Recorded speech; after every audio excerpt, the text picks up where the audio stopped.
అన్నా చెల్లి శ్మశానానికి వెళ్ళి వచ్చినప్పటి నుంచి అసలు లేవలేకపోతుందన్నా. అసలు చెల్లికి ఏమైందో అర్థం కావట్లేదే. ఒకసారి అమ్మని పిలుచుకరాపో. ఇదేంటి రక్తంలా ఉంది?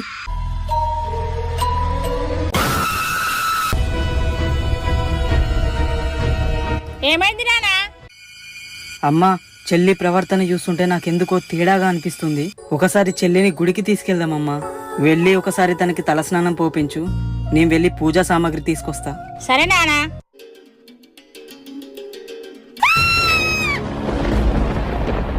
అమ్మా, ఏమైందమ్మా? అమ్మా, నువ్వు ఇంట్లోనే ఉండమ్మా, నేను వెళ్ళి చెల్లిని తీసుకొస్తా. అరే పదరా.